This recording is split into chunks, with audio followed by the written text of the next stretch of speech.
or not? And if they do, who initiated the relationship with Mitzrayim? We're talking here and learning here about the famous rebellion of Chizkiyahu against Ashur. On the one hand, the social, religious situation of Israel is terrible. On the other hand, the leadership of Chizkiyahu is doing amazing things. He's eradicating idolatry, getting rid of the bamot, the getting rid of the matzevot. What? If he gives it up, not me. Okay. And the last thing we studied, he's destroying Nachash Nechoshet. We learn about the tremendous security, faith, trust that he has in Hashem. At the same time, we traced and saw here in Yudchet, and also in other places, that he's a man of action, going up a war against the Plishtim, fortifying cities, getting ready for war against Ashur. However, our question we want to ask, and I heard this in the shiur of Rav Mordechai Franco, will he go out to war against Ashur alone? Or will he have a treaty partner, a member, someone in the Middle East? You can't, on a practical level, you just can't go up and fight against a war machine like Ashur that's taking over the Middle East. Now, with all the trust that he has, we're going to try to find out. Well, on the one hand, he's not causing Am Yisrael to do tshuva. Yet he believes in his great service of God, that maybe Hashem will reveal his greatness through a great leader, even though there's no national backing. Or does he go out and meet up with others? Let's look for a moment at Yeshayahu, Perikaf, chapter 20, and let's see what's happening in the international arena. Perikaf at the beginning of the chapter, do you see it? Bishnat bo tartan Ashdoda, maybe one of the Assyrian, how should we call him, one of the Assyrian generals. Bishlo chato sargon melech Ashur, vayilachem b'Ashdod vayilkeda. Yesterday we learned that when Ashur came in, after they kicked out the Shomron kingdom, when they're coming to attack Yerushalayim, they're not going to Yerushalayim. They're going to the Lachishir, southwestern Israel. They're, for whatever reason, delaying their attack on Yerushalayim. Here we see an example that they've captured Ashdod. Ashdod is what? Southwest, right before Ashkelon, which is before Aza. Okay? What happens? Pasuk Bet, Ba'etahi at that time, Diber Hashem biyad Yeshayahu ben Amotz Lemor. God reveals himself to Isaiah the prophet. Remember, Yeshayahu is the time of Chizkiyahu, the king. Lech, go, ufitachta hasak me'al motnecha, loosen the sackcloth off of your loins. V'nalcha tachlotz me'al raglecha. Start putting your shoes on. Why? Yeshayahu has been walking for days, or at least 3 days, barefoot, and almost with no clothing, as a rule of protest to what Chizkiyahu is doing. Do you hear what I'm saying? And God is saying, okay, that's enough. Go put on your clothing. Go put on your shoes. Okay? Vayaskein haloch arom v'yachef. He was what? Walking naked and barefoot. Why? Go on. Vayomer Hashem, kasher alach avdi Yeshayahu arom v'yachef. Just like my servant Yeshayahu is walking naked and barefoot. Okay? Shalosh shanim otu mofet. 3 years for a sign and a wonder. Al Mitzrayim v'al Kush. This matter is regarding Mitzrayim v'Kush. In other words, we understand here something's cooking here. What's cooking? Maybe we can understand that Chizkiyahu, or someone, has made a treaty, a brit, a covenant with Mitzrayim. Okay? As you keep on reading these psukim. And what does God think of this? In verse 4, Ken yenhag melech Ashur et shvi Mitzrayim v'et galut Kush na'arim uskenim arom v'yachef. Ken, the king of Ashur will lead away the prisoners of Israel. In other words, if you, Chizkiyahu, now he's not talking, he's telling Yeshayahu, if the king made a brit with Mitzrayim, it's not going to help them. It's not going to help them whatsoever. Now remember, Ashur is experiencing a rebellion by the Judean kingdom. Okay? Chizkiyahu does not succumb to Ashur. He doesn't give in. And already several years are passing and he is rebelling against Ashur. We're about to read in our chapter, in chapter 18, the speech of Rav Shekah, a famous general of the army. However, you know what? Let's begin reading the speech of Rav Shekah, which is very lengthy here in our chapter. And then we're going to try to see what's going on. Is Israel, through the Jerusalem king, connected to Mitzrayim? It doesn't really meet the pattern of the security, the hope, the trust that Chizkiyahu has in God. You would think he's not going to do it. So let's begin now. We're up to Pasuk 14. No. 14, 15, 16. We're up to 17. Okay? Pasuk Yud Zayin. Vayishlach melech Ashur. Remember we read about Tartan here in Isaiah? Tartan is a general. We read in Isaiah that he came to Ashdod and he captured Ashdod with the army of Ashur.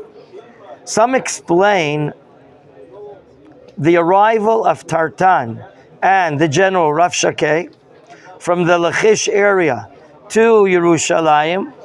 This is a separate journey. Do you hear what I'm saying? The journey that was made in the beginning of the chapter was one journey by generals of the Ashur army. And now in Yud Zayin, the Radak explains this could be a separate journey. Here it is. Tartan was in Ashdod. He's the commander of the army. And one of the big captains is who? Rav Shekeh. He's coming from Lachish. And where are they going? El HaMelech Chizkiyahu. How many soldiers? Bechel Kaved Yerushalayim, with a heavy, heavy army. Vayalu, they climb up, right from the lowland area. Lachish is flatland area. They're climbing up now the Judean hills. I would assume they're coming from the Hebron area, Gush Etzion, Beit Lechem, and they arrived to Yerushalayim.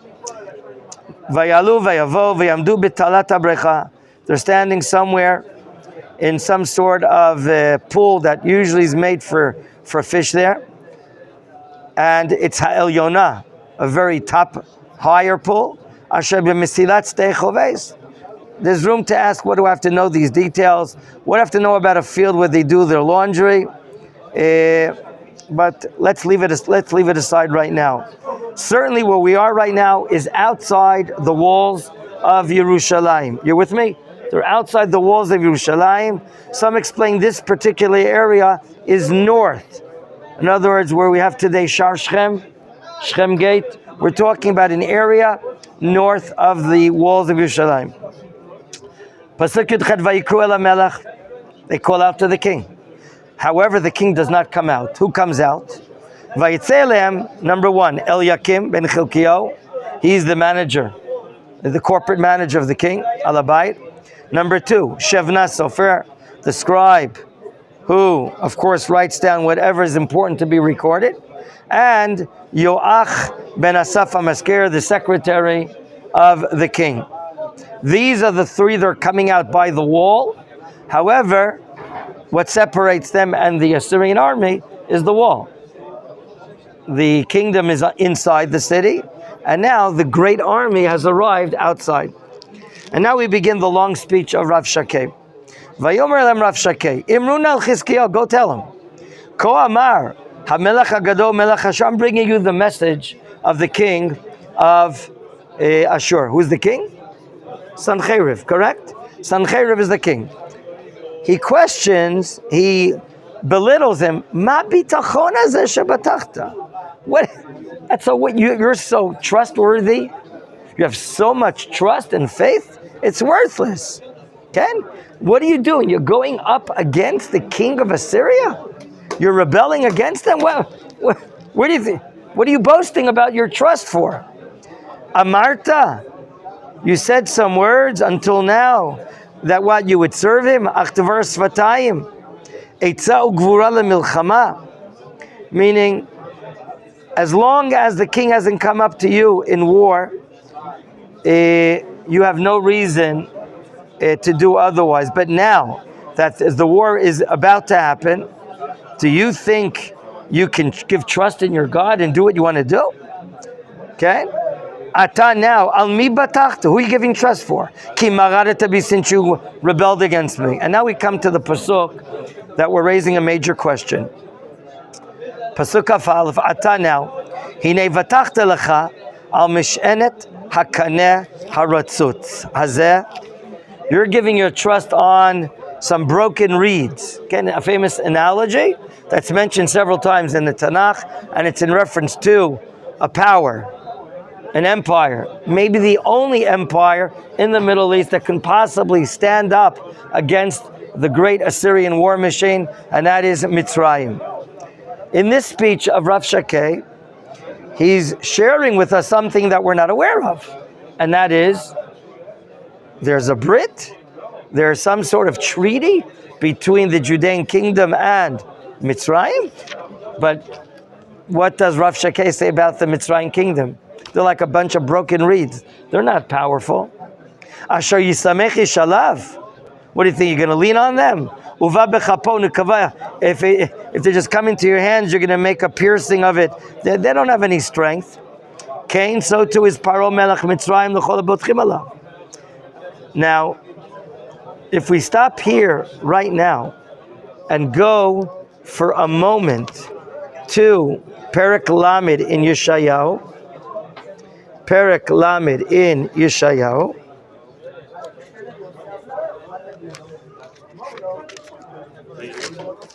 chapter 30.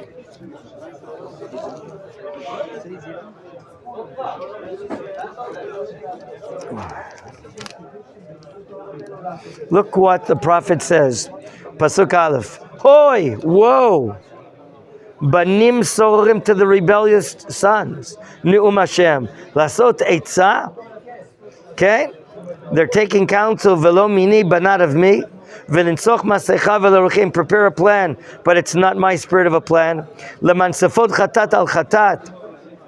They're just adding one sin to another sin. What is the prophet talking about? Next pasuk. Verse 2 of chapter 30 of Isaiah. Halchim lared Mitzrayim. There are people that have gone down to Mitzrayim. Ufi lo shalu. Did they take advice with the prophet? No. La'oz b'ma'oz paro. Okay? They thought to strengthen themselves with the strength of Paro. V'lachsot, and be in the shade and trust the shadow of Mitzrayim. Betzel Mitzrayim. It's terrible. And he goes on, and he comes down against that there's no ability. It's worthless. Let's skip to verse 7.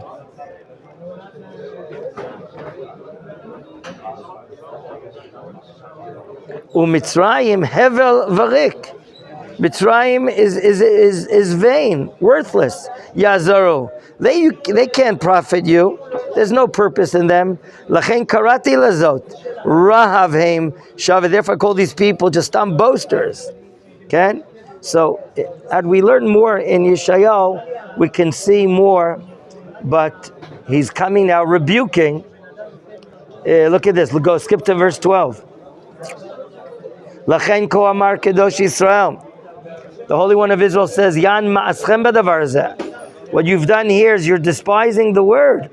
Vatiftechu, and giving trust be'oshek v'nalos. Okay? And there's some sort of trust that you're giving, which is a breach ready to fall. Vatishanu, and you're resting on this.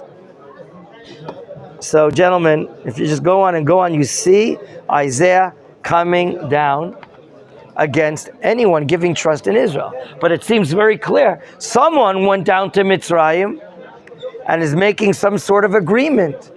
And we're not aware about it. When we're reading Sefer Melachim, we're not aware about this all. Who mentions it in his speech? Rav Shakeh, a major captain. And he wants to address the king, but the king doesn't give him the right of time. 3 important ministers come by the wall of Yerushalayim and say that it's worthless what you're doing here. Okay? Now, Pasuk Kaf, let's go back to our chapter, verse 22. Rav Shakeh continues his speech. If you're going to tell me that you're giving your trust in God our Lord. Interesting, he says God our Lord. Furthermore, he's talking such eloquent Hebrew. This is Chizkiyahu that removed the high places, removed the altars. Okay? Chizkiyahu has some sort of honor, he's been doing good things.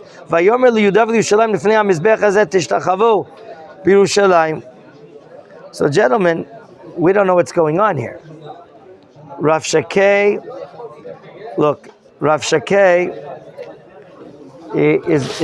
is telling us that whatever bond and treaty you have in Yerushalayim is worthless.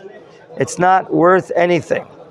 And when we read about Isaiah's words in chapter 30, it's clear that the prophet is aware of something that we're not aware of, and some sort of commission, party, group went down to Mitzrayim, and some of you know what resource does Mitzrayim have in this generation and previous generation? What could they supply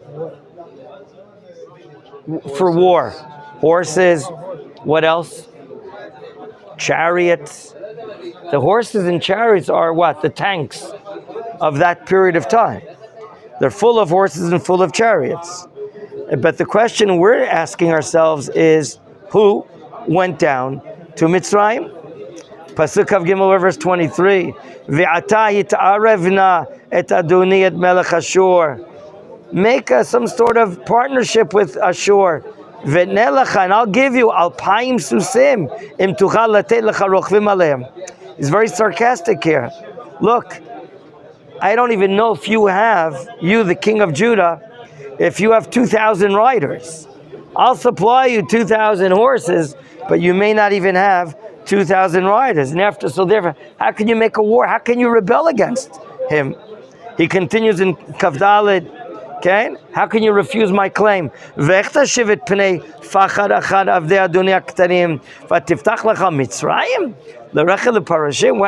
are you going against? You should have been succumbing. You should have been supporting Ashur, holding hands with them. Instead, you're going to fight a war against Ashur. Now, the way he's talking, and he mentions God's name several times, so Chazal's opinion that Rav Shakeh was a Jew. And then he denied the Torah, he left the Jewish people, and he joined arms with the enemy of Israel, with Ashur.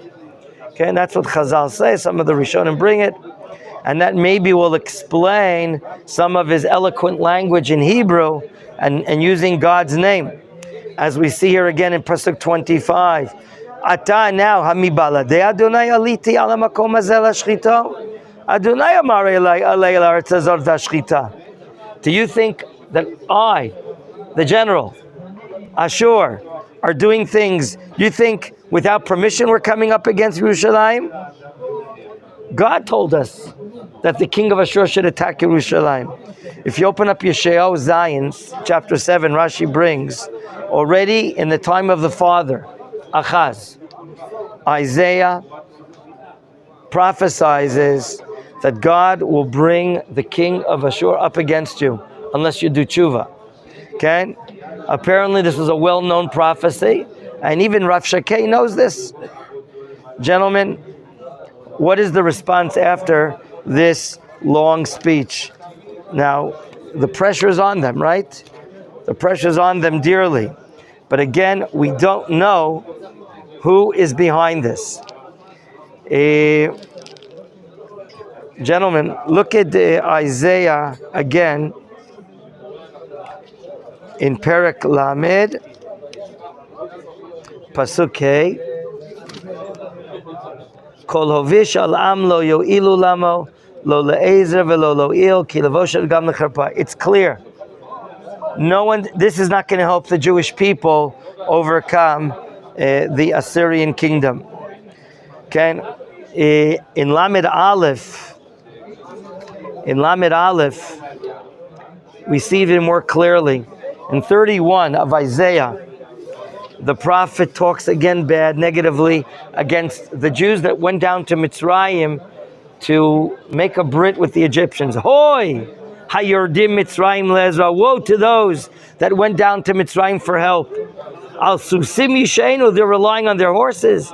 Vayiftechu al rechav, and giving trust in the chariots, kirav, val parashim kiatzmuvod, and the horse riders that are so much in number. And what should have they done? Velo sha'u al kedosh Yisrael. They didn't give reliance on the holiness of Israel. Vet Hashem lo darashu. Something doesn't make sense to us. What? Here, Yirmiyahu talks of the praise of Chizkiyahu. So much trust in God, does bombastic things to remove idolatry, and he's a man of action, and he's a man of war as well. Yet, would he be making a brit, showing not having trust in Mitzrayim? Many explain, when you talk about Mitzrayim in those days, like King David, what did King David say in, Mizmor Lamed? Eile v'arechev ve'eile v'asusim v'anachnu b'shem Hashem naskir. Right? Mitzrayim represents or signifies in the world the reliance on material military warfare. Rechev, chariots, susim, horses. It seems to be the direct opposite of the ideology of Chizkiyahu. It doesn't make sense to us. So, the truth is, the Tanakh doesn't tell us explicitly that Chizkiyahu made a bond with him. So what happened? If we see Rashi, in his commentary on Isaiah, Rashi says, Rashi wants to avoid explaining that it's Chizkiyahu. Rashi says in Yeshayahu that the one that went down to Mitzrayim is someone that you already learned about.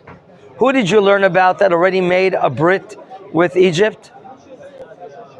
Hosea ben Elah. Yeshayahu in chapter 30 and 31, Rashi's commentary, Velo sha'u el kedosh Yisrael, Rashi says, we're talking about Hosea lo sha'a. Hosea did not give trust in God. Like who? Like Chizkiyahu shebatach b'Hashem. This means Rashi understood that it can't be Chizkiyahu. It doesn't make sense. It doesn't flow. It's not consistent with what the Tanakh tells us about the great trust Chizkiyahu says. And therefore Rashi in his commentary on Yeshayahu Lamed and Yeshayahu Lamed Aleph, it says it's Hosea ben Elah. Hosea, in contrast to Chizkiyahu, Hosea did not have trust in God. Chizkiyahu did. Hosea made a brit with Mitzrayim. Chizkiyahu did not bring. Okay? There are some difficulties with that understanding of that pshat. One of them I heard from Rav Mordechai Franco is, when you study Sefer Yeshayahu, you know that to which kingdom is he talking about? Is he talking about Malchut Yehuda or Malchut Yisrael? By large, he's talking about Malchut Yehuda. And now, this criticism, woe to those that went down to Mitzrayim, it's Hosea ben Elah. He's referring to the Mamlechet, the kingdom of Israel and not Yehuda. That doesn't fit usually the understanding that Yeshayahu is talking about Malchut Yehuda. Maybe for that reason or other reasons, I'm not sure. The Radak explains that it indeed was Chizkiyahu. Okay, it was indeed Chizkiyahu. So there's a machloket rishonim. Is it Chizkiyahu making the brit with them or not? Of course, we have difficulty because if we scan through Melachim, it doesn't appear. If we scan through Divrei Yamim, also, it doesn't appear. Okay? So, Here it is, Rav Shakeh makes a statement. It's worthless, you, Chizkiyahu, having a brit with Mitzrayim. It's not going to help you. What is the response of the ministers? Pasuk Kavav, let's go back to our chapter. Verse 26. Okay. Vayomer el Yakim ben Chilkiyahu v'Shevna v'Yoach. The three ministers make a response to Rav Shakeh. Keep your mouth quiet. Stop speaking Hebrew. You see this? Daberna, please. Daberna el avadecha aramit. Speak to your servants in the Aramaic language, what you speak, your natural tongue. Ki shomim anachnu. We understand it as well. Val tedaber imanu Yehudit. Stop speaking Hebrew, please. Be'oznei am asher el hachoma. Who do you think is curious to find out what's going on? They see the big army, they see the generals, they see the horses, they see the chariots, and now they're watching negotiations. Can you get a scoop? There's certain, you know how Jews are curious. Whenever you travel on the road, and if God forbid there was an accident on the road, you have a terrible, terrible traffic jam. Do you know why? Because everyone that gets up to the area of the accident, they just watch this, and then they go on. And that causes a bottleneck of traffic.